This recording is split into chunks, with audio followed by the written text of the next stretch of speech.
बरसों पुरानी बात है।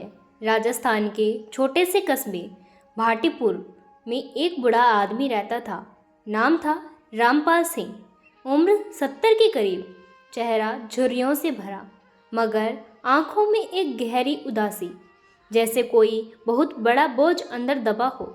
उसका बेटा सुरेश 5 साल पहले सड़क दुर्घटना में मारा गया था और उसी दिन से रामपाल की दुनिया जैसे सूनी पड़ गई थी।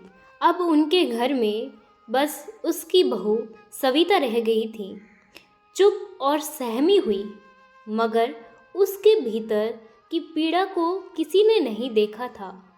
सारे लोगों को लगता था कि ससुर और बहू दोनों एक दूसरे का सहारा है, पर असलियत कुछ और थी।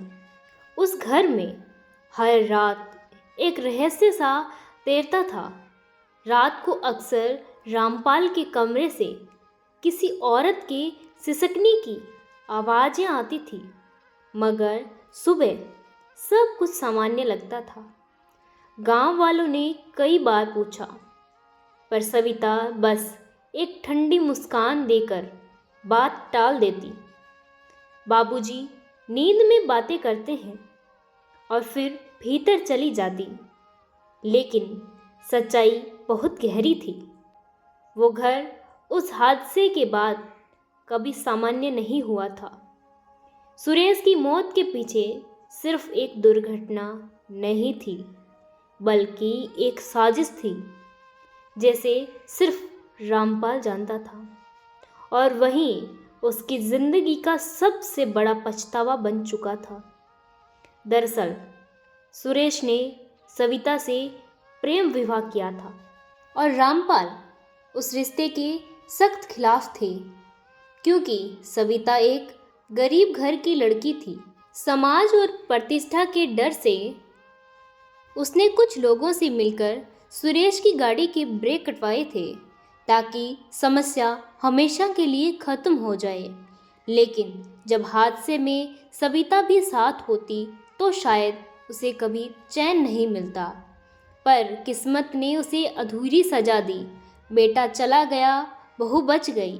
सविता उस दिन से सब कुछ जानती थी, लेकिन उसने कभी किसी से कुछ नहीं कहा। वह हर दिन रामपाल के सामने वही आदर्श बहू बनकर रहती, उसके लिए चाय बनाती, उसके कपड़े धोती। मगर रात को जब वह अकेली होती तो सुरेश की तस्वीर के सामने बैठकर फूट फूट कर रोती।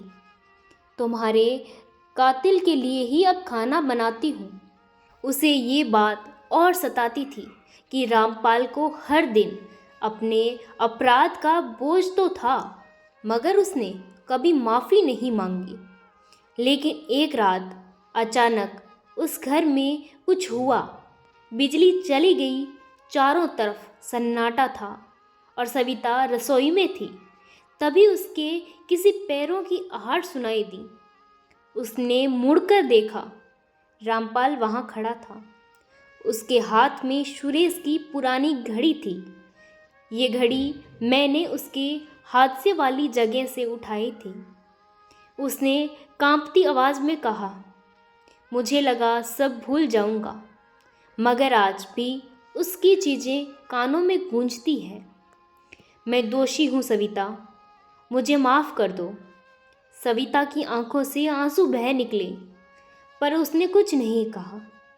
बस धीरे धीरे पीछे हटी और बोली, माफ़ी इतनी सस्ती नहीं है बाबूजी। तभी तेज हवा चली, दरवाज़ा खुद ब खुद बंद हो गया और वही घड़ी ज़मीन पर गिरकर चलने लगी, जो सालों से बंद थी।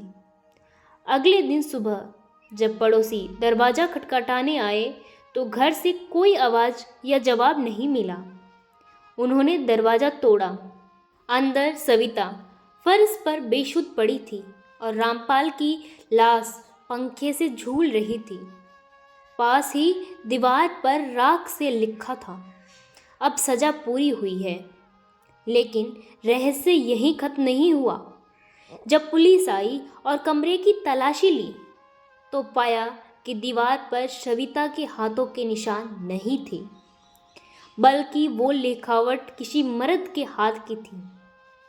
लोग कहते हैं उस रात रामपाल ने सच में माफ़ी मांगने नहीं बल्कि खुद को सुरेश के सामने पेश करने की ठानी थी।